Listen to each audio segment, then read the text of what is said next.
नमस्कार, हमारे खास पेशकश प्रॉपर्टी बाजार के शो में आप सभी का बहुत बहुत स्वागत। मैं हूं आपके साथ अनीता उपाध्याय। मोदी सरकार के बनने के बाद रियल एस्टेट में तेजी लाने का प्रयास चल रहा है, जिसके चलते अब कमर्शियल प्रॉपर्टी की भी डिमांड बढ़ रही है। जी हां, हालत ये थी कि 3-4 साल पहले कमर्शियल स्पेस में मांग बिल्कुल नहीं थी, मगर रियल एस्टेट के जानकारों का ये मानना है कि मुनाफा कमाने का सही वक्त अब आ गया है। इसकी वजह यह है कि भविष्य में आईटी सेक्टरों में लाख नौकरियों की वैकेंसीज निकलने की उम्मीद है, जिसके लिए कमर्शियल स्पेस की डिमांड में आने का इजाफा होगा। कमर्शियल स्पेस का भविष्य कैसा होगा, आइए जानते हैं इस रिपोर्ट के जरिए।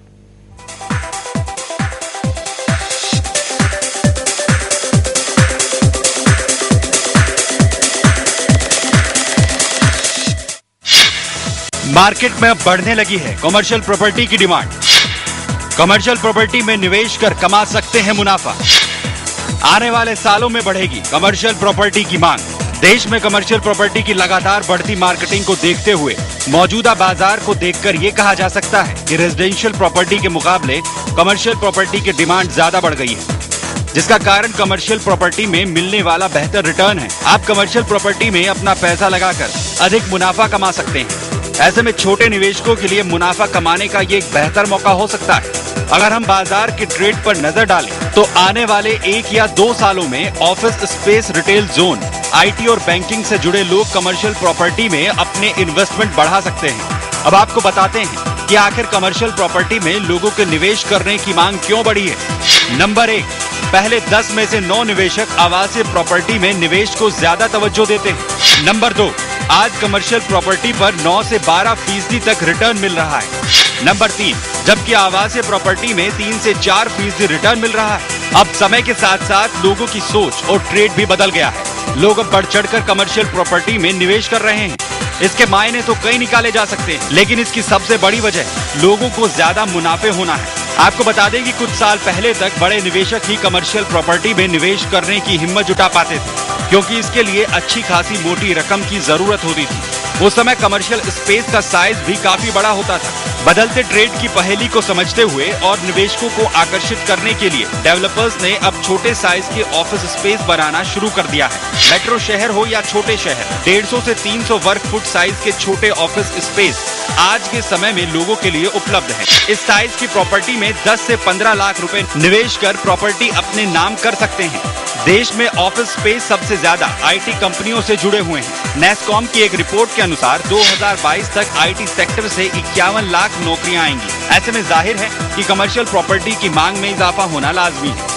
2020 तक देश में संगठित रिटेल सेक्टर को 27.5 से 30 करोड़ वर्ग फुट एरिया की जरूरत पड़ेगी। निवेशक को लोकेशन के हिसाब से ही कमर्शियल प्रॉपर्टी में निवेश करना चाहिए।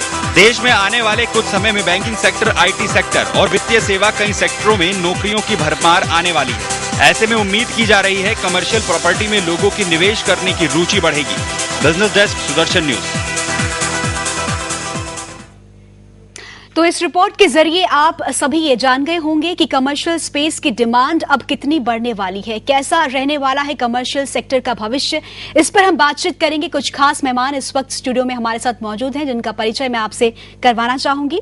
हमारे साथ धनवर्षा बिल्डर्स प्राइवेट लिमिटेड के डायरेक्टर मनोज गोयल जी हमारे साथ हैं। सर, बहुत स्वागत है आपका।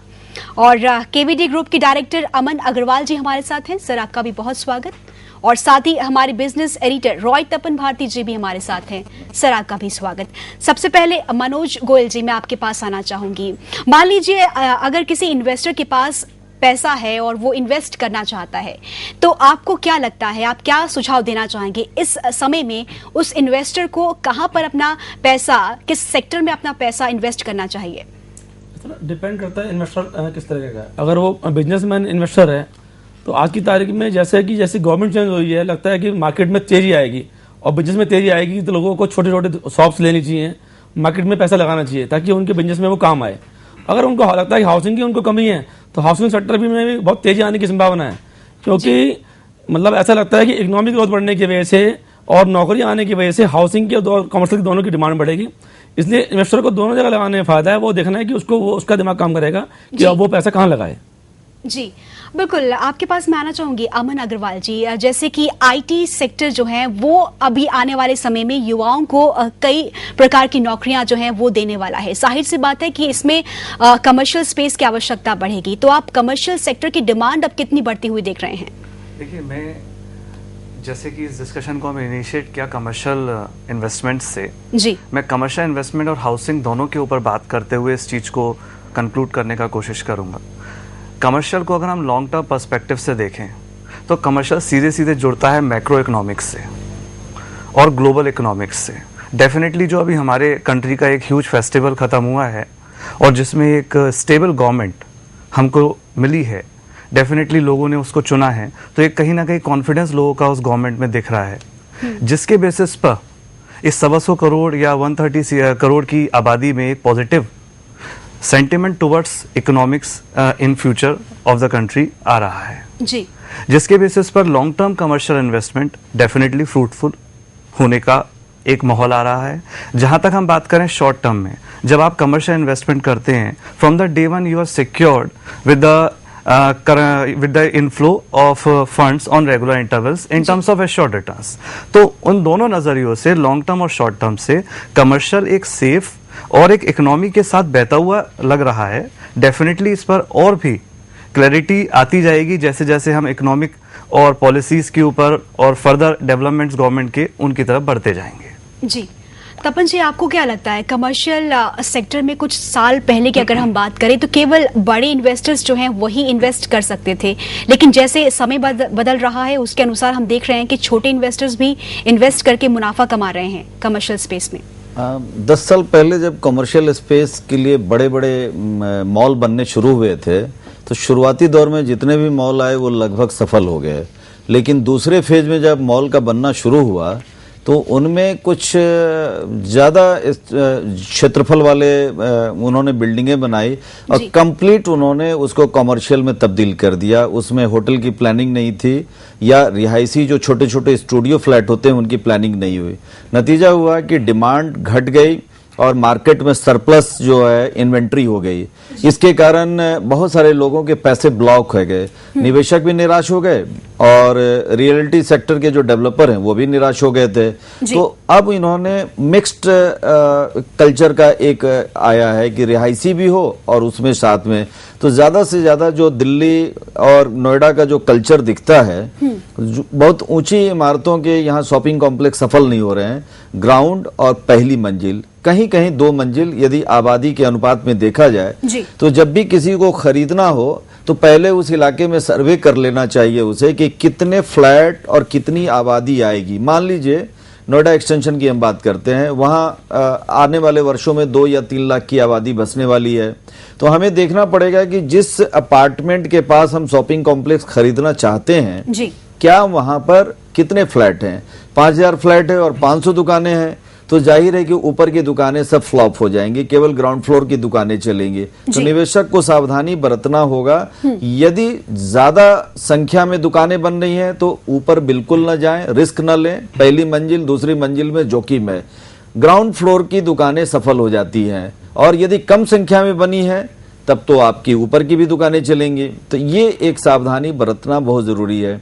दूसरी बात है कि नई जो कॉलोनियां बसती हैं, जो नए रिहाइश वाले सेक्टर बसते हैं, वहां पर निवेश करना ज्यादा बेहतर है क्योंकि वहां दुकानें नहीं है, वहां किसी तरह की सुविधाएं नहीं है। तो सबसे पहले जो वहां माने दूध की डेयरी खुलती है या किसी भी तरह का, मान लीजिए छोटा सा एक सिम कार्ड की भी दुकान खुलती है, तो वो सारी दुकानें सफल हो जाएंगी क्योंकि ये सब चीज़ों की डिमांड बहुत होती है। अब बच्चों के स्कूल के जो ड्रेस हैं, किताबें हैं, इनकी भी जरूरत पड़ती है, डॉक्टर की क्लिनिक की जरूरत पड़ेगी, ब्यूटी पार्लर की दुकान की जरूरत पड़ेगी, ये सारी दुकानें सफल हो जाएंगी। उस अनुपात में थोड़ा सा मैंने देखा है कि बिल्डर इस बात को ध्यान में नहीं रखते हैं कि हम किनको बेच रहे हैं। पैसा आ रहा है आंख बंद करके। एक ऐसी बिल्डिंग का मैं उदाहरण दूंगा, उन्होंने ग्राउंड फ्लोर पर लगभग 40 दुकानें बनी, 40 में से 20 दुकानें उन्होंने प्रॉपर्टी डीलर को दे दिया। सिर्फ ऑफिस खोलना था, वहां दुकानों की चहल पहल नहीं थी।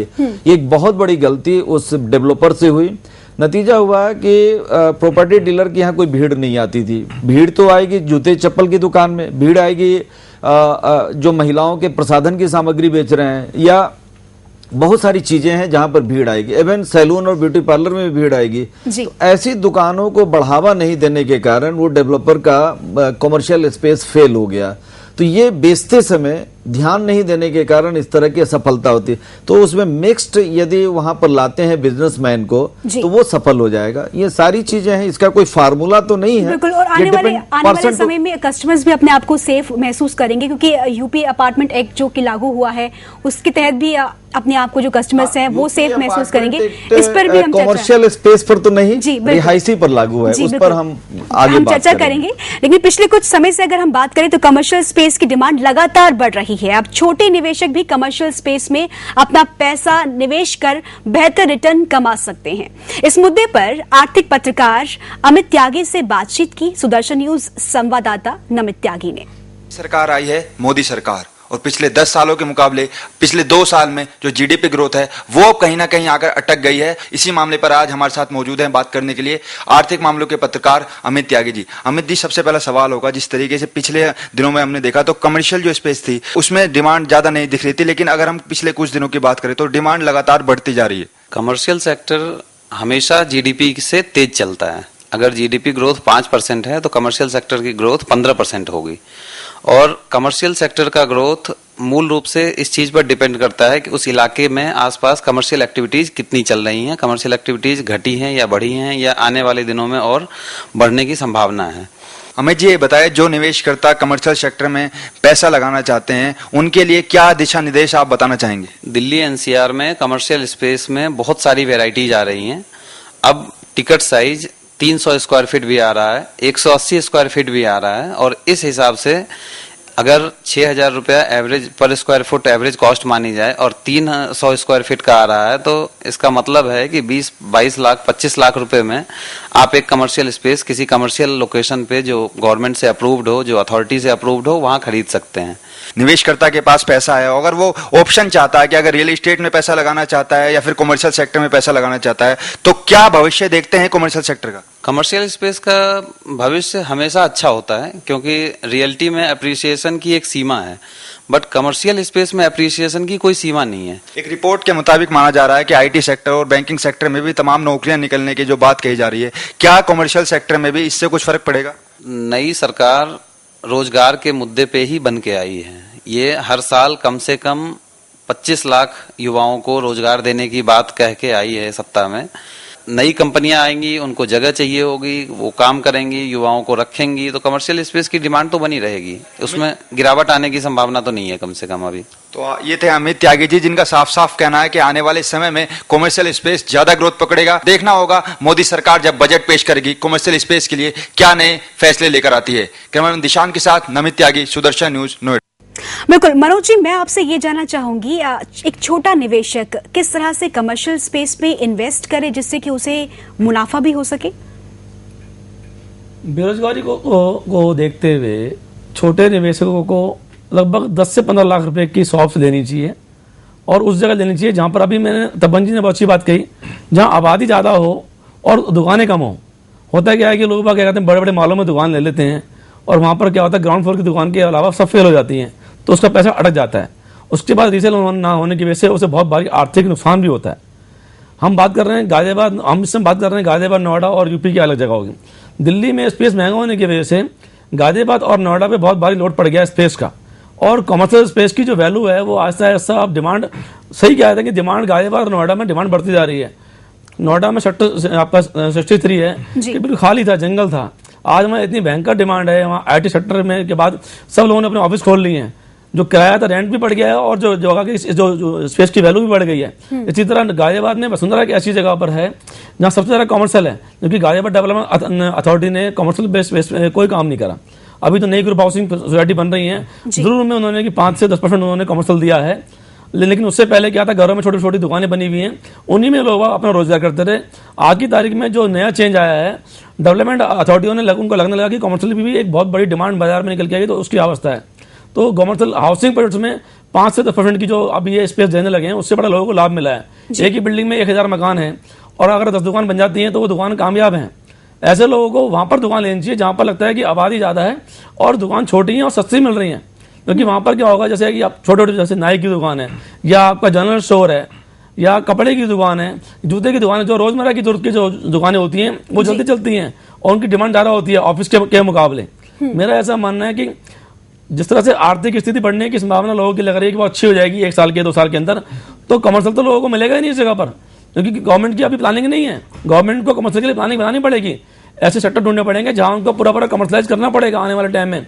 इसके अलावा दिल्ली में आबादी बढ़ने की वजह से जो थोक बाजार हैं वो भी अगर गाजियाबाद नोएडा में अगर किसी तरह से आ गए तो कमर्शियल तो यहाँ किसी भाव नहीं मिलेगा लोगों को, ऐसी स्थिति आ जाएगी कमर्शियल की।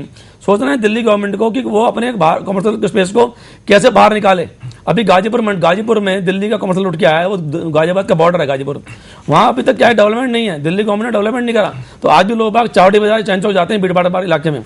जनता चाहती है कि मैं ऐसी जगह जाऊँ जहाँ मुझे बस भी इजीली मिल जाए और जो मेरा जो सामान है वो भी आसानी से मेरे घर पहुँच सके। अगर जो आदमी चैन चौक जाता है खरीदने के लिए, ना तो उसको बस मिलती, ना वो मेट्रो से टाइम से पहुँच पाता, ना वो कार से पहुँच पाता, तो उसको ऐसा स्पेस चाहिए, कमर्शियल स्पेस चाहिए जहां उसको पहुंचने में भी आसानी हो और चीजें आसानी से एक ही जगह पर मिल जाएं। मेरा ऐसा मानना है। अमन जी, आप किस तरह का सुझाव देना चाहेंगे छोटे इन्वेस्टर्स को कमर्शियल स्पेस में इन्वेस्ट करने के लिए? देखिए, फर्स्ट ऑफ ऑल तो मैं ये कहूँगा कि छोटे इन्वेस्टर हों, मिड लेवल इन्वेस्टर हों, चाहे बड़े इन्वेस्टर हों, सबको 2-3 चीज़ों का ख्याल ज़रूर रखना चाहिए कि रिस्क वर्सेस अपॉर्चुनिटी। मैं क्या रिस्क एक्सपोजर कर रहा हूँ और क्या मुझे अपॉर्चुनिटी मिल रही है, जिसमें मेरे को दोनों चीज़ें परस्यू करनी चाहिए। एक तो जो मैं आज देख पा रहा हूँ और एक जो मैं लॉन्ग टर्म में एक्सपेक्ट कर रहा हूँ जो मेरे कंट्रोल में नहीं है बट हो सकती है। लाइक आज से 4 महीने पहले या 3 महीने पहले हमें गवर्नमेंट का सिनारियो नहीं पता था, आज पता है। ये चीज़ हम सभी लोगों को कंसर्न में रहनी चाहिए। अब अगर मैं आपके सवाल पर आ जाता हूँ छोटे निवेशक को, देखिए छोटा निवेशक हम उसे इसलिए कह रहे हैं कि उसकी एपेटाइट कम है, वो जो रिस्क है अपने निवेश पे वो कम लेना चाहता है। तो एक तो उसे उन एरियाज को लोकेट करना चाहिए जो थोड़े से डेवलप्ड हो चुके हों, विकसित हो चुके हों, या उनमें ये दिख रहा हो कि भाई आज की तारीख में इतना कुछ होना कंफर्म्ड है, जिससे कि उसका जो रिस्क है वो कम हो गया। उसके बाद उसको ध्यान रखना चाहिए कि जिन प्रोजेक्ट्स में मैं इन्वेस्ट करने जा रहा हूं उनको जो कंपनीज विकसित कर रही हैं, ये मैटर नहीं करता कि वो कंपनीज कौन है, सिर्फ उस प्रोजेक्ट की पूरी प्लानिंग जी, उसके पीछे लगे हुए लोगों का माइंडसेट, विजन और लोकेलिटी, ये 3 कंट्रीब्यूटर्स हैं जो उस इन्वेस्टमेंट को वायबल आपके लिए लॉन्ग टर्म में बनाएंगे। तो इन बातों के आधार पे छोटे निवेशक, या मैं कहूँगा जिसका एक रिस्क एक्सपोजर कम लेने का इच्छा है, वो कोई भी हो सकता है।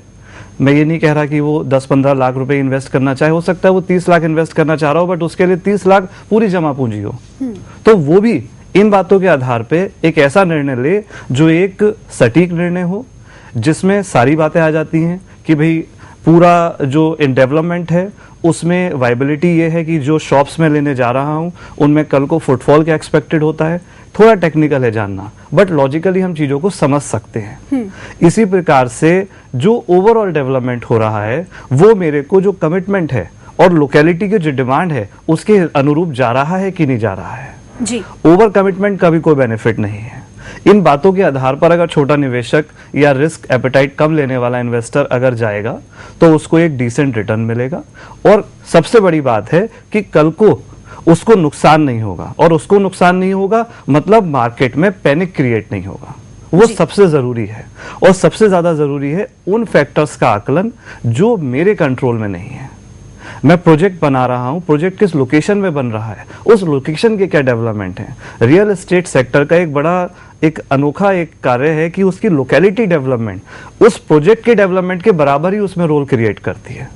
हम बात कर रहे हैं डिमांड की, तो डिमांड कमर्शियल स्पेस की सिर्फ उस प्रोजेक्ट की हाउसिंग से डिटरमाइन नहीं हो रही है, या उस पर्टिकुलर अगर नोएडा एरिया की बात करूं तो उस पर्टिकुलर सेक्टर से भी डिटरमाइन नहीं हो रही है। आज मैं 10 किलोमीटर ट्रेवल करने को या यात्रा करने को तैयार हूं अगर मेरे को एक चीज दूसरी जगह अच्छी मिल रही है, तो यानी कनेक्टिविटी का भी बहुत बड़ा रोल है। तो इन चीजों के आधार पर एक आदर्श डिसीजन अगर हम लेंगे तो वो अभी भी और आने वाले समय में भी हितकारी होगा। तपन जी, आप अपने हिसाब से किस तरह से देख रहे हैं आने वाले टाइम में, किस तरह का भविष्य आप कमर्शियल स्पेस का देख रहे हैं? देखिए, अमन जी सही कह रहे थे कि कनेक्टिविटी हो तो दूर भी होगा तो चलेगा। कभी किसी ने कल्पना नहीं की थी कि सेक्टर 63 नोएडा, जो कनॉट प्लेस से लगभग कितने 20 किलोमीटर होगा, वो भी एक बहुत बड़ा कमर्शियल स्पेस का एरिया बनेगा। न जाने कितनी कंपनियों के ऑफिसेज हैं, कितने वहाँ दुकानें खुल गई, और सबसे ज्यादा तो ऑफिसेज में देखकर मैं हैरान हूँ कि आईटी कंपनियां तो थी बड़ी बड़ी बिल्डिंगों में, छोटे छोटे 300 से लेकर 3000 स्क्वायर फीट के स्पेस में वहाँ ऑफिसेज खुल गए। तो कनेक्टिविटी सेक्टर 63 की बहुत अच्छी मानी जाती है। कल को हो सकता है कि नोएडा एक्सटेंशन की कनेक्टिविटी अच्छी हो, राजनगर एक्सटेंशन की कनेक्टिविटी, जिस तरह से मेट्रो जा रहा है, तो कनेक्टिविटी एक फैक्टर है। लेकिन एक जो इसमें इकोनॉमिक फैक्टर है कि जब आप 10 लाख या 15 लाख की दुकान या कॉमर्शियल स्पेस खरीदना हो, तो ध्यान रखने की बात है कि 50% नगद आपकी जेब में हो। 10 लाख की दुकान के लिए 5 लाख नगद होना बहुत जरूरी है। शेष जो 5 लाख है, किस्तों में वो डिमांड करते हैं, वो 5 लाख मैं एडवाइस करूंगा कि बैंक से फाइनेंस करें। बैंक से मैं कभी भी 70-80% फाइनेंस कराने के पक्ष में नहीं हूँ, क्योंकि उसका सबसे ज्यादा रेट ऑफ इंटरेस्ट जो है दुकानों पर ज्यादा है और रिहायशी मकानों पर कम है।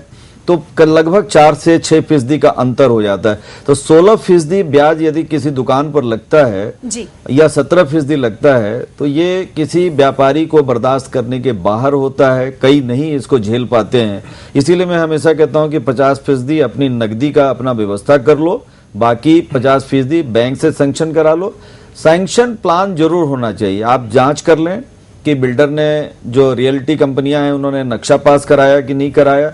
बाकी तो हम सब बातें कर ही चुके हैं कि कनेक्टिविटी हो, रिहायशी हो, सब कुछ हो, तो वो प्लान सैंक्शन होगा। अब बैंक में अप्लाई करेंगे तो बैंक का अप्रूवल पहले से मिला हुआ रहता है, तो जाहिर है।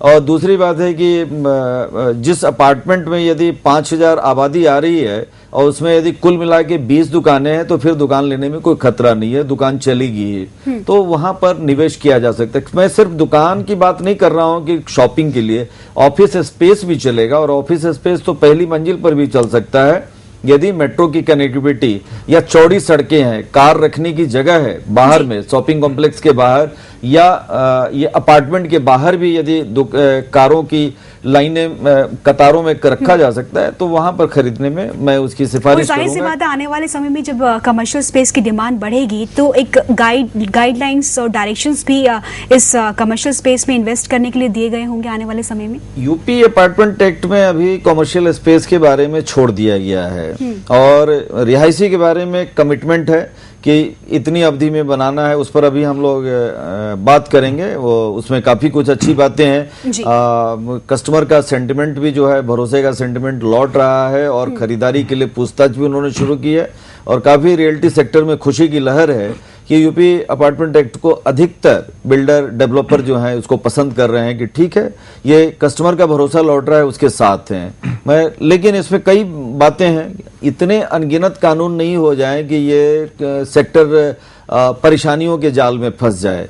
तो एक हमको एक सेंट्रलाइज करना पड़ेगा और एक सिंगल विंडो सिस्टम पर ध्यान देना पड़ेगा कि बहुत ज्यादा इनको कानून के जाल में न फंसाएं। एक गाइडलाइन बना दें, एक इसकी अथॉरिटी तय कर दें, जिस तरह टेलीकॉम अथॉरिटी बनी हुई है, जिस तरह से अन्य तरह के बने हुए हैं जुडिशियल अथॉरिटी, इनका भी एक रियल एस्टेट में हो कि कोई कंप्लेंट करना हो, कोई शिकायत हो, वहां जाके फरियाद करें और तुरंत उनको न्याय मिल जाए। न उसमें डेवलपर को देरी हो, न निवेशक को उसमें ये चीजें होना बेहद जरूरी है। अमन जी, आपसे मैं ये जानना चाहती हूँ, कमर्शियल स्पेस में इन्वेस्ट करने के दौरान किन किन चीजों का हमें ख्याल रखना बहुत जरूरी होगा?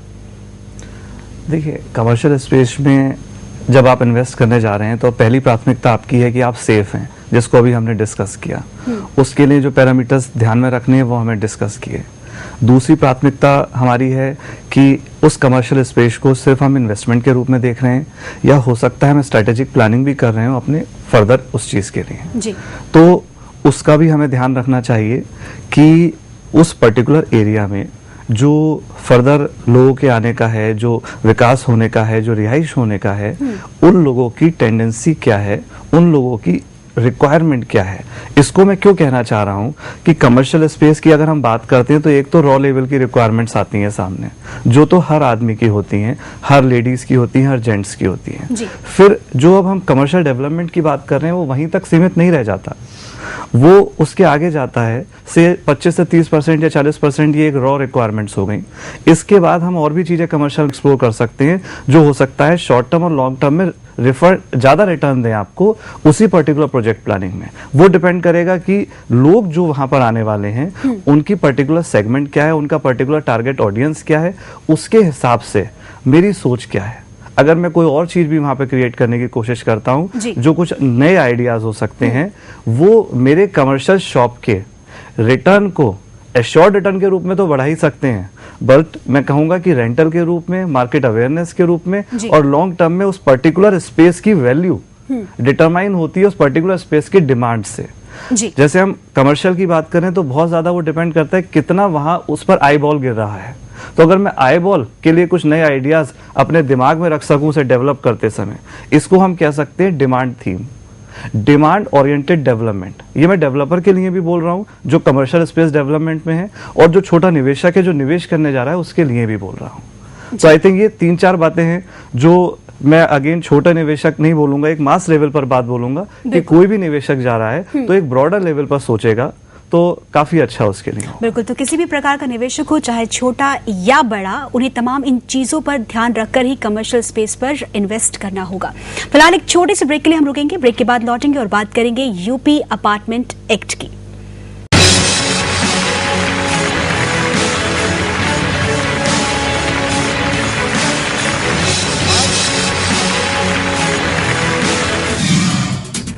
ब्रेक के बाद स्वागत आपका हमारे इस खास कार्यक्रम प्रॉपर्टी बाजार में, और अब बात हम करेंगे यूपी अपार्टमेंट एक्ट की।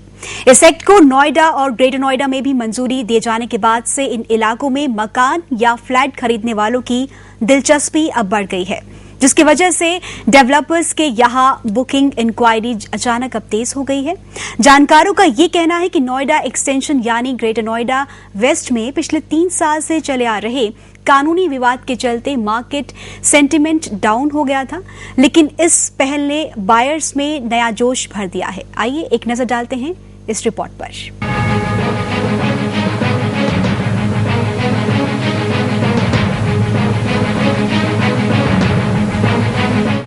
यूपी अपार्टमेंट एक्ट से बुकिंग इंक्वायरी बढ़ी, नोएडा में फ्लैट खरीदारों की बढ़ रही दिलचस्पी। इन दिनों नोएडा गाजियाबाद में फ्लैट खरीदारों में काफी उत्साह देखा जा रहा है। दरअसल नोएडा, ग्रेटर नोएडा और यमुना एक्सप्रेसवे अथॉरिटी की ओर से यूपी अपार्टमेंट एक्ट को मंजूरी दिए जाने के बाद से इन इलाकों में मकान लेने वालों की दिलचस्पी बढ़ी है। सिर्फ यही नहीं, डेवलपर्स के यहाँ बुकिंग इंक्वायरी अचानक तेज हो गई है। जानकारों का कहना है कि नोएडा एक्सटेंशन में पिछले 3 साल से चले आ रहे कानूनी विवाद के चलते मार्केट सेंटिमेंट डाउन हो गया था, लेकिन इस पहल ने बायर्स में नया जोश भर दिया है। इन दिनों बिल्डर्स के पास ग्राहकों की फोन कॉल और विजिटिंग 3 से 4 गुना बढ़ गई है। बायर मौजूदा प्रोजेक्ट्स में इन्वेंट्री तो पता कर ही रहे हैं और यहाँ आने वाले में भी दिलचस्पी दिखा रहे हैं। ज्यादातर ग्राहकों के भविष्य और जल्द से जल्द पोजीशन मिलने की होती है, ग्राहकों की काफी चिंताएं दूर करता है। राज्य सरकार ने यूपी अपार्टमेंट एक्ट 2010 को वर्ष मंजूरी दे दी थी, लेकिन बिल्डर लॉबी के दबाव, वैधानिक अड़चनों से नोएडा में इसे अब तक नोटिफाई नहीं किया गया। एक्ट में है कि डेवलपर मकान बेचने से पहले कस्टमर को बताएगा कि उसके पास सभी राइट्स और मालिकाना हक है और वो प्लान और आउट या लेआउट, डिजाइन, साइज और एरिया की स्पष्ट जानकारी लिखित में देगा। कानून ये भी कहता है कि डेवलपर बीच में इन चीजों में कोई बदलाव नहीं कर जब तक कि उसे बायर्स की मंजूरी प्राप्त न हो। हालांकि कुछ प्रावधान रियलिटी कंपनियों के हक में भी, यानी कि बायर की ओर से पेमेंट या किश्तों में देरी पर उन्हें ज्यादा पैमाने का अधिकार होगा। सुदर्शन न्यूज के लिए बिजनेस डेस्क मनु लखोत्रा की रिपोर्ट।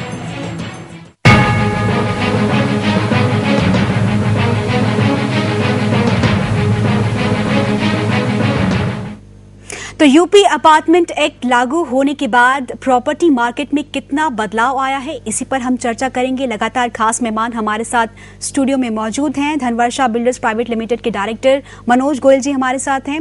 केवीडी ग्रुप के डायरेक्टर अमन अग्रवाल जी हमारे साथ हैं। हमारे बिजनेस एडिटर रॉय तपन भारती जी हमारे साथ हैं। अमन अग्रवाल जी, आपसे ये जानना चाहूंगी, अब क्या क्या जानकारी बिल्डर्स को अपने कस्टमर्स को लिखित रूप में देनी होगी जब घर खरीदा जाएगा उस दौरान? देखिए, सबसे पहले तो एक ऑर्गेनाइज बिजनेस कम्युनिटी को बिलोंग करने के नाते और एक जिम्मेदार मेंबर के नाते हम कोई भी गवर्नमेंट रेगुलेशन आता है तो उसका स्वागत करते हैं। अब मैं उसका एक दूसरा पहलू आपको दिखाना चाहूँगा। एज बिजनेस कम्युनिटी हम ये मानते हैं कि हम सभी स्टेक होल्डर्स एक गाड़ी के 4 पहिए हैं और चारों का बैलेंस बहुत ज़रूरी है। यूपी एक्ट से पॉजिटिव सेंटिमेंट मार्केट में आ रहा है तो उसमें कंट्रीब्यूशन कुछ इकोनॉमिक और गवर्नमेंट चेंजेस का भी है, लेकिन अगर हम माने कि वो यूपी एक्ट के अनाउंसमेंट से आ रहा है, बहुत खुशी की बात है। उसके साथ साथ उसमें सारे जो स्टेक होल्डर्स हैं सबका संतुलन हमको करने का एक विचार करना चाहिए। जहाँ तक रहा सवाल क्या क्या जानकारी डेवलपर को देनी होगी, ट्रांसपेरेंसी में हमेशा डेवलपर्स या कोई भी बिजनेस कम्युनिटी पूरा कोऑपरेशन करने का विचार रखता है, क्योंकि जिससे एक बिजनेसमैन और एक कस्टमर के बीच का रिलेशन हमेशा स्ट्रेंथन होता है। जब एक कस्टमर हमारे यहाँ फ्लैट बुक करने आता है तो स्टार्टिंग फ्रॉम जो भी मास्टर प्लान लेआउट्स हैं और जो भी बिल्डिंग डिज़ाइंस हैं उनकी जानकारी कस्टमर को दी जाएगी। इसके अलावा जो भी कंस्ट्रक्शन का शेड्यूल है, जो भी प्रोजेक्ट प्लानिंग है, उसके बारे में जो भी कस्टमर को इंक्वायरी होगी उसका जवाब भी उचित शब्दों में दिया जाएगा। उसी के साथ साथ कस्टमर की तरफ से भी सारे रिलेशंस और सब तरीके की चीज़ों को मेंटेन किया जाएगा। बिल्कुल। मनोज जी, आपसे ये जानना चाहूंगी, जब यूपी अपार्टमेंट एक्ट लागू नहीं था और अब जब लागू हो गया है, इस बीच आप प्रॉपर्टी मार्केट में किस तरह का बदलाव देख रहे हैं? बिल्डर सेक्टर में आमतौर पर ना लोगों को अच्छी निगाह से नहीं देखा जाता था, क्योंकि काफ़ी लोग ऐसे थे जिन्होंने पैसा लिया इन्वेस्टर से और आउट हो गए। उन्होंने लैंड भी नहीं खरीदी और कागजों में उन्होंने फ्लैट बेच दिए। तो उससे लोगों का ना इस सेक्टर पे मतलब विश्वास हट गया था। जान पहचान के लोगों से वो फ्लैट खरीदते थे तो मार्केट में उससे काफ़ी मंदा भी आया था काम में। इस अपार्टमेंट लागू होने से एक फ़ायदा ये हो गया है कि जो इन्वेस्ट कर रहा है उसको एक आशा है कि ये गलत काम नहीं करेगा और एक्ट के अंदर ये बिल्कुल ये कानून में बंद गया है। जब फ्लैट लेने आता है, बताया था भी कि फ्लैट लेने आता है बायर, तो वो सब कुछ देखता है, उसके बाद नक्शा भी देखता है कि ये चीज़ जीडीए से या नोएडा अथॉरिटी या किसी भी अथॉरिटी से अप्रूव्ड है या नहीं है, या जो भी इसके अंदर एनओसी वगैरह थी उस पर कंप्लीट है कि नहीं है, फायर की एनओसी नहीं है या पॉल्यूशन की एनओसी नहीं है और अदर एनओसी है या नहीं है। पहले क्या होता था, लोग बिल्डर एनओसी लेते नहीं थे, बहुत से लोग अपना काम चालू कर देते थे, पैसा लेते थे इन्वेस्टर से, पता लगा 6 महीने बाद उनके पास कोई नोटिस आ गया और उसका काम बंद हो गया। तो पैसा जो उन्होंने लगाया था वो लोग अपने को अनसेफ समझते थे। अपार्टमेंट एक्ट लागू होने से फायदा है, कस्टमर को फायदा है और बिल्डर को फायदा है। कस्टमर भी सेफ, बिल्डर भी सेफ। वो लोग सेफ हैं जो इस धंधे को आज की तारीख में ईमानदारी से कर रहे हैं। हमारे धंधे में गलत लोग भी हैं, इसमें कोई दो राय नहीं है, लेकिन एक्ट लागू होने से उन पर भी ये पाबंदी लगी कि वो भी लोगों को गलत चीज़ नहीं देंगे। लेकिन गवर्नमेंट को सोचना पड़ेगा कि जो लैंड बिल्डर्स को गवर्नमेंट अलॉट कर रही है, जैसे भी नोएडा का बहुत बड़ा मुद्दा उठ के आया है, ग्रीन ट्रिब्यूनल जिसने भी अभी एक आदेश लागू कर दिया कि इस बेल्ट में 10 किलोमीटर तक कोई मकान बनेगा ही नहीं। अब जिनकी बिल्डिंग बन चुकी है बिल्डर्स की, जिनमें लोगों ने फ्लैट खरीद लिया, उन्होंने पेमेंट कर दी है बैंकों से कर्जा लेके, वो लोग क्या करेंगे? मतलब गवर्नमेंट ने अगर एक्ट लागू करा है ना, तो गवर्नमेंट को इन सब चीज़ों को वो भी देखते हुए ये प्रावधान में निकालना चाहिए कि किसी तरह की उस बिल्डिंग में रुकावट ना आए। जिन लोगों ने नक्शा पास करा लिया लैंड लेके, उनकी बिल्डिंग को किसी भी तरह की रुकावट कभी ना सुप्रीम कोर्ट से आए ना हाई कोर्ट से आए, ताकि जो लोग इन्वेस्ट करा उनको मन में एक डर, अभी क्या है कि लोगों के मन में एक डर की भावना हो गई है कि नोएडा तो ऐसा फील्ड हो गया है कि हमारा रोज कभी तो लैंड एजुकेशन का मुद्दा, कभी ये ग्रीन वाले गिन का ये क्या बोलते हैं ग्रीन टेबल का मुद्दा, रोज का मुद्दा ऐसा आता है जिससे हमारी मार्केट को बड़ा इफेक्ट पड़ रहा है। कस्टमर आना चाह रहे हैं मतलब जो है फ्लैट लेने, लेकिन न्यूज चैनल से और इनसे लगता है कि हम लोग सब मतलब चोर हैं, बिल्डिंग बना दी है, नक्शा पास कराया नोएडा अथॉरिटी से, पता लगा बाद में सुप्रीम कोर्ट ने रोक लगा दी है। तो जब अपार्टमेंट एक्ट बनाया तो इसमें ये वो चीज़ भी लागू होनी चाहिए कि जो नक्शा पास कर दिया है, अथॉरिटीज ने पास कर दिया है, उस पर सुप्रीम कोर्ट के कोई भी एजेंसी उस पर रोकना लगाए अगर वो बिल्डिंग बायलॉ से काम करता है तो। जी बिल्कुल। तो नोएडा और ग्रेटर नोएडा में यूपी अपार्टमेंट एक्ट लागू होने से निवेशकों को कितना फायदा मिलेगा और इस एक्ट के लागू होने से लोग कितने खुश हैं, इस पूरे मामले पर निवेशक से बातचीत की हमारे संवाददाता नमित त्यागी ने। जरा देखिए। कई सालों से यूपी अपार्टमेंट एक्ट लटका हुआ था, लेकिन अब आखिरकार वो लागू हो चुका है और बिल्डर जो निवेशकर्ताओं से धोखाधड़ी करते थे वो अब नहीं कर पाएंगे और कहीं ना कहीं अब लिखित में उन्हें जानकारी देनी पड़ेगी। निवेशकर्ताओं के साथ साथ नोएडा प्राधिकरण को भी लिखित में देना पड़ेगा और अगर पोजीशन में देरी होती है तो उसकी पेनल्टी भी निवेशकर्ताओं को देनी पड़ेगी। हमारे साथ कुछ निवेशकर्ता है, उनसे सीधे जानते हैं आखिर जो फैसला आया है यूपी अपार्टमेंट एक्ट 2 तारीख से लागू कर दिया गया है, इनके अंदर कितनी खुशी का माहौल है। सर बताइए, जिस तरीके से पहले बिल्डर धोखाधड़ी कर लेते थे लेकिन अब लिखित में जानकारी देनी पड़ेगी और जब से नियम लागू हुआ है कितनी खुशी हो रही है आपको? हम लोग तो बहुत ही खुश हैं क्योंकि हम लोग आज 5 साल पहले उन्होंने फ्लैट बुक कराया है और अभी तक हमको पोजीशन नहीं मिला है और अगर हमको पेनल्टी मिलती है तो वाकई हमारे लिए अच्छी बात होगी और उस पर हमारे ख्याल से बिल्डर्स को भी काफ़ी प्रेशर होगा मकान जल्दी देने का और अगर प्रेशर होगा तो हमें अपने टाइम पे पोजीशन मिलेगा और हम लोग आ सकते हैं क्योंकि हमारा पैसा फंसा हुआ काफ़ी साल से यहाँ पर। अगर पेनल्टी नहीं देते हैं तो नोएडा प्राधिकरण इनके खिलाफ कार्रवाई भी करेगा, ये भी नियम में लिखा गया है। खुशी की बात है क्योंकि कार्रवाई होनी चाहिए क्योंकि जो उन्होंने हमसे वादा किया है तो हमें फ्लैट देना चाहिए क्योंकि हमारा ये गाड़ी कमाई है, अगर नहीं मिलता तो हमारे लिए दुख की बात होगी फ्लैट। आप बताइए सर, आपका यहाँ पर फ्लैट है या फ्लैट देखने आए? मैं फ्लैट देखने आया हूँ और साथ में हमें ये जब नोएडा अपार्टमेंट एक्ट लागू हुआ है तो उससे सबसे बड़ी खुशी की बात है कि जो बिल्डर्स आज की डेट में लोगों को जो वादे करते हैं और वादा करने पूरा करने के पूरा नहीं कर पाते हैं, जिसकी वजह से जो निवेशक होते हैं उनको प्रॉब्लम होती है। क्या लगता है इस एक्ट के आने से अब धोखाधड़ी कम होगी? पहली बार हम लोगों को ये खुशी हो रही है कि हमारे लिए भी कोई सोच रहा है और इससे बड़ी खुशी की बात नहीं है कि निवेशकर्ता के लिए इस बार हो रहा है। अभी तक बिल्डर अपनी मनमानी करते आ रहे थे, इनके पीछे कभी कोई नहीं देख रहा था, अब उनके पीछे कोई है, उन्हें भी डर लगेगा और वो सारा काम मटेरियल और जो भी पोजीशन का डेट है, टाइम है, ऐसे उन्होंने बहुत डिले कर दिया है बट अब लगता है कि कुछ कर पाएंगे। कि अगर मैं बात करूं तो अगर इन्वेस्टर ईएमआई टाइम पे नहीं भरते हैं तो उनके भी खिलाफ भी पेनल्टी लगेगी। देखिए, ईएमआई की जहाँ तक बात है, निवेशक तो ये जब मकान लेता है तो वो पहले से ही सोच के आता है कि हमें ईएमआई पे करनी है और उसका वो प्रॉपर जो भी अरेंजमेंट होता है वो करके रखता है। तो कहीं ना कहीं आप देख सकते हैं कि निवेशकर्ताओं के अंदर एक खुशी की लहर है क्योंकि जिस तरीके से काफी सालों से ये एक्ट लटका पड़ा था और अब ये एक्ट लागू हो चुका है। पूरे नोएडा में नोएडा प्राधिकरण के पास 25 एकड़ जमीन अब केवल बची हुई है जो बिल्डर को कहीं ना कहीं ना बेच सके क्योंकि 2008 में जो अधिकृत जमीन थी उन्होंने वो नोएडा प्राधिकरण ने बिल्डर को बेच दी थी, जिस पर काफी सारे प्रोजेक्ट बन चुके हैं और पूरे भी हो चुके हैं। लेकिन अब 25 एकड़ जमीन नोएडा प्राधिकरण के पास बची है। अब ये बिल्डरों को देंगे या नहीं देंगे ये आने वाले समय ही बताएगा। अब देखना होगा आने वाले समय में इस एक्ट से कितना फायदा निवेशकर्ताओं को होगा और जो बिल्डरों की धोखाधड़ी है उस पर कितना अंकुश लगेगा। कैमरामैन दिशान के साथ नमित त्यागी, सुदर्शन न्यूज, नोएडा।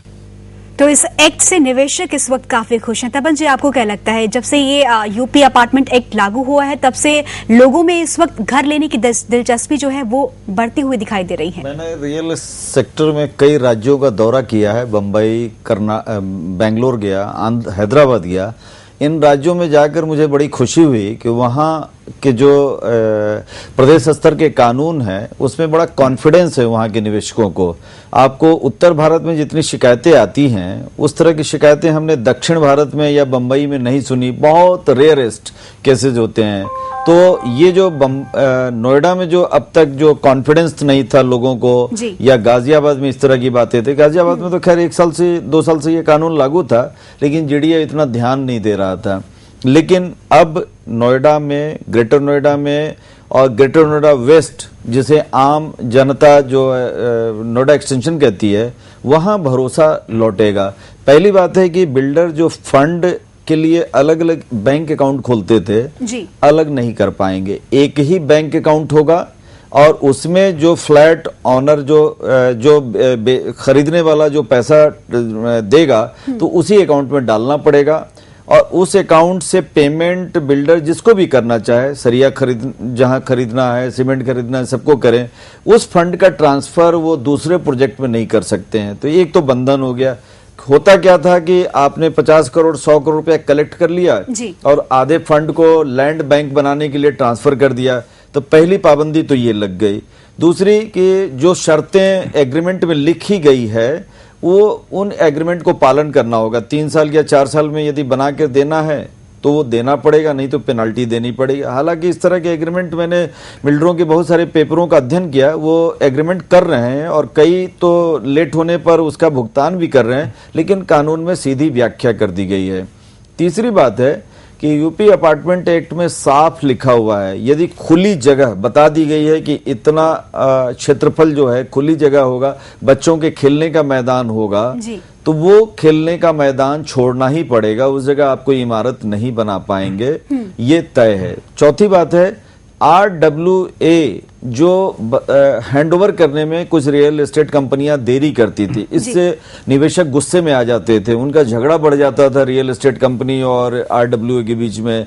तो वो RWA के बारे में सीधा सीधा कहा गया है कि उसको हैंडओवर करना ही पड़ेगा। तो RWA के पास आने पर सीधे सीधे फ्लैट ओनर के पास वो मैनेजमेंट आ जाएगा, तो उनकी लड़ाई जो होती थी रियल एस्टेट कंपनियों से वो बंद हो जाएगी, क्योंकि ये साफ इस कानून में प्रावधान किया गया है कि हैंडओवर करना ही पड़ेगा पोजीशन देने के बाद। जी। तो मैं समझता हूं कि इसमें ऑनेस्टी के साथ यदि लागू होता है तो रियल एस्टेट कारोबार को फायदा होगा, क्योंकि हम लोग इस अपने प्रोग्राम के जरिए अनेक बार बता चुके हैं कि हम रियल एस्टेट का इसलिए पक्ष लेते हैं कि इससे 350 इंडस्ट्री का भविष्य जुड़ा हुआ है।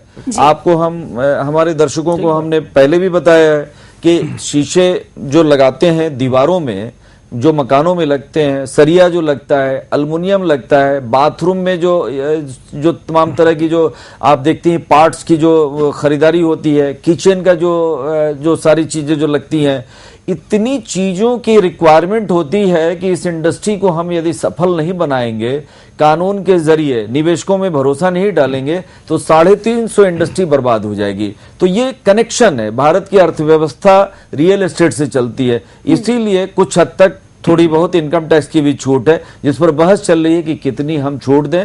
बहरहाल यूपी अपार्टमेंट एक्ट से जो कॉन्फिडेंस का जो वातावरण जो निर्माण हो रहा है, जैसा हमारे रिपोर्टर ने बात की, उससे ये बात उभर के निकली कि ग्राहकों के चेहरे पर खुशी है, मुस्कान है। इसका मतलब है कि वो अब भरोसा करके बिल्डरों के पास जा सकते हैं और एक सौदा कर सकते हैं। और अगर हम कुछ समय पहले की बात करें अमन जी, तो जो मार्केट लेवल था वो काफी डाउन चले गया था, जैसे कि सुपरटेक का जो मामला सामने आया था, जेपी ग्रुप का जो मामला सामने आया था। लेकिन अब यूपी अपार्टमेंट एक्ट के लागू होने के बाद हम देख रहे हैं कि दोबारा से एक रफ्तार मार्केट ने पकड़ ली है। देखिए, मैं थोड़ा सा इस मैटर को एक डिफरेंट लुक भी दूंगा और पैसिफाई भी करने की कोशिश करूंगा।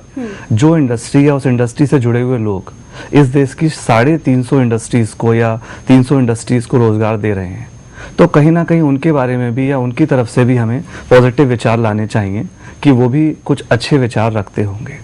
बेशक यूपी एक्ट आया है, रेगुलेट करेगा, बट रेगुलेट आप कर सकते हैं तब जब लोग रेगुलेट होना चाहें। बहुत मैं आपसे एक मैच्योरिटी की बात कह रहा हूं, तो अर्थ ये हुआ कि हम लोग हर तरीके के उचित रेगुलेशंस में बंधने को तैयार हैं, क्योंकि हम इस देश की अर्थव्यवस्था का एक मेन हिस्सा हैं। अब जब हम बंधने को तैयार हैं, तो जो एक नया यूपी एक्ट आया है, जिसको आए हुए अभी कुछ साल हुए हैं और इम्प्लीमेंट हुए कुछ दिन हुए हैं, हमें जरूरत है उसको ये देखने की वो कितने बड़े एरिया को इफेक्ट कर रहा है। कोई भी चीज जितने बड़े एरिया को इफेक्ट करती है, उसके इम्प्लीमेंटेशन के बाद भी उसमें काफी सारी चीजों का आचार विचार करना होता है और समय समय पर इम्प्रूवमेंट करने होते हैं। ये कहने का मेरा अर्थ सिर्फ ये है कि हम लॉन्ग टर्म में इसको हाँ जी प्लीज, बिल्डर्स को भी रूल्स एंड रेगुलेशंस को फॉलो करना होगा, जो ने कहा गया है कि अपने कस्टमर्स को सारी जानकारी जो है वो लिखित में दी जानी चाहिए। बिल्कुल बिल्कुल फॉलो करना होगा और कर भी रहे हैं, करेंगे भी। और लॉन्ग टर्म में, जैसे अभी हम सिर्फ बिल्डर की तरफ की बात कर रहे हैं, हम सभी स्टेक होल्डर्स के रेगुलेशंस या जो एक पार्टनरशिप है उसको रेगुलेट करने की तरफ अगर जाएंगे, तो ये अल्टीमेटली एक हेल्दी रिलेशनशिप होगी। अगर आप सिर्फ स्टेक होल्डर्स में से एक के ऊपर ही चर्चा करते रहेंगे, तो कहीं ना कहीं अल्टीमेटली लॉन्ग रन में दोनों पक्षों लॉन्ग रन में थोड़ा सा डिसबैलेंस हो जाएगा। निवेशक की भी है, अब वो आपको डिसाइड करना है कौन कौन स्टेक होल्डर। अच्छा, ये इस जो नया जो कानून बना है, जो यूपी अपार्टमेंट की हम बात कर रहे हैं, इसमें वेबसाइट के जरिए भी डेवलपर को जानकारी देनी है निवेशकों को। देखिए, इस पर डिटेल में कमेंट करना तो मेरे लिए अभी उचित नहीं होगा, ये एक्सपर्ट्स हमारे यहाँ भी वर्किंग में हैं। लेकिन हाँ, हम ये जरूर कहेंगे, जो भी जानकारी हमारे कस्टमर को, हमारे निवेशक को चाहिए और जो उचित है, जिसको देने में हम लोग सक्षम हैं, वो हमेशा देते आए हैं और देते रहेंगे। क्योंकि एक बात और देखिए आप, जैसे आपने आईटी की बात करी, real estate sector organised development की तरफ बढ़ रहा है। पिछले 10 साल में देखें तो बहुत ऑर्गेनाइज्ड हो गया है ये सेक्टर। आने वाला समय इस सेक्टर में लॉन्ग टर्म में उन्हीं प्लेयर्स का है जो ऑर्गेनाइज्ड हो सके, यानी कि वो सभी स्टेक होल्डर्स की बात कर सकें। तो मेरा कहने का अर्थ यह है कि हम रियल एस्टेट को एक ऑर्गेनाइज सेक्टर के रूप में देखें, इंफ्रास्ट्रक्चर स्टेटस के रूप में देखें, और कोई भी एक्ट हम लाएं, यूपी एक्ट लाएं, कल को कोई और भी रेगुलेशन लाएं, सारे स्टेक होल्डर्स की हेल्दी पार्टनरशिप को ध्यान में रखते हुए। और आने वाले समय में इस एक्ट के द्वारा बिल्डर्स को और कस्टमर्स को क्या क्या फायदा होने वाला है? मनोज गोयल जी बताइए। मैं आपको बता दूं, देखो, मकान एक आदमी की बहुत भारी जरूरत की चीज है। सरकार मकान बना नहीं पाई, इसलिए उसे लगता है कि ये प्राइवेट बिल्डर से मकान बना सकता है, तभी वो अपार्टमेंट एक्ट लागू करा है। कि उसे मालूम है कि मैं हम तो कुछ जो है कर सकते नहीं। 10 सालों में उत्तर प्रदेश के अंदर मेरे हिसाब से 10,000 मकान भी नहीं बने लोगों को रहने के लिए। अगर ये प्राइवेट बिल्डर ना होते तो शायद लोगों को मकान बाहर जितनी भी है ना, मतलब कॉलोनियाँ, ये लोग जो है बस जाती। आज भी 369 कॉलोनियाँ गाजियाबाद डेवलपमेंट अथॉरिटी में ने कहा है कि हमारे यहाँ 369 कॉलोनियाँ मतलब पहले पैदा हो चुकी हैं 10 साल के अंदर। अगर ये बिल्डर नहीं आते तो शायद ये मकान लोगों को मिलते भी नहीं। और आज जो मजबूरी है गवर्नमेंट की अपार्टमेंट एक्ट लागू करने की, उनको लगता है कि प्राइवेट बिल्डर के बिना मकान लोगों को नहीं मिल सकते। नरेंद्र मोदी जी का जो सपना है कि 2022 में सभी लोगों को मकान देना है, अपार्टमेंट लागू करा बहुत अच्छा है। हम मानते हैं कि चलो कानून बनाया तो कानून लोगों को लाभ के बना होगा, लेकिन सरकार को सोचना चाहिए कि कानून साथ साथ बिल्डर को कुछ राहत दे। बहुत सी चीज़ ऐसी हैं, जैसे कि हमारे यहाँ क्या है कि 12% वैट हमसे लेती है बिल्डर, हमसे जो है सेल टैक्स वाला जो हमसे लेता है। हम चाहते हैं कि 1% वैट हमसे ले, जितना माल हम खरीद रहे हैं हम उसको कोई इसमें मतलब प्रॉफिट तो कमा नहीं रहे हैं। हम आगे वैट ले, हम जो नंबर 1 में माल खरीदते हैं आगे नंबर 1 में लोगों को देते हैं। तो कम से कम उत्तर प्रदेश गवर्नमेंट को सोचना चाहिए कि अपार्टमेंट लागू करा है तो बहुत अच्छा है, लेकिन साथ जो वैट जो लगता है बिल्डर्स के ऊपर उसकी भी जो है वो कम करे, 1% वैट लागू करे बिल्डर्स के ऊपर। इसके अलावा जो जमीन की कॉस्टिंग है, आज जो प्राधिकरण थे वो जमीन बेच रहे हैं, तो उनका काम था सेवा करने का काम था प्राधिकरण का, वो सब जो है व्यापारी हो गए हैं। 3,000 में जमीन किसान से 10,000 रुपये बिल्डर को बेच दी, उसके बाद डेवलपमेंट चार्ज और लगा दिया। इस तरह मतलब गवर्नमेंट को सोचना चाहिए कि जो अथॉरिटीज हैं वो सस्ते जमीनों पे बिल्डर्स को जमीन दें, ताकि बिल्डर भी सस्ती जमीन लेके और सस्ते कर लगने के बाद सस्ते फ्लैट लोगों को दे सके, ताकि इस अपार्टमेंट एक्ट का भी लोगों को फायदा हो। कम से कम एक्ट बनने के बाद लोगों को समान तो मकान तो जो है सस्ता मिले। देखिए मनोज जी, सिर्फ हेल्दी पार्टनरशिप की ही बात, ब्रॉडर डिटेल्स अगर हम कहें, हेल्दी पार्टनरशिप, जैसे सरकार से हम देश के नागरिक की तरह कुछ एक्सपेक्ट करते हैं, ऐसे जब हम बिल्डर हैं तो हम पीछे से कुछ एक्सपेक्ट करते हैं। सब लोग हेल्दी पार्टनरशिप में चलेंगे तो अल्टीमेटली हर किसी के लिए विन विन सिचुएशन। और इस एक्ट के आने के बाद निवेशक भी इस वक्त अपने आप को सेफ महसूस कर रहा है घर खरीदने को लेकर, और दिलचस्पी भी जो है इस वक्त निवेशकों की घर खरीदने को लेकर बढ़ती हुई नजर आ रही है। तो आने वाले समय में ये एक्ट एक बिल्डर के लिए और एक निवेशक के लिए, कस्टमर के लिए कितना लाभकारी होगा, ये आने वाला समय बताएगा। आप सभी का बहुत बहुत शुक्रिया इस चर्चा में सम्मिलित होने के लिए और तमाम तरह की जानकारियां हमारे दर्शकों को देने के लिए। फिलहाल मेरे साथ इस खास पेशकश में इतना ही। देश दुनिया की तमाम खबरों के लिए आप देखते रहिए सुदर्शन न्यूज। जय हिंद।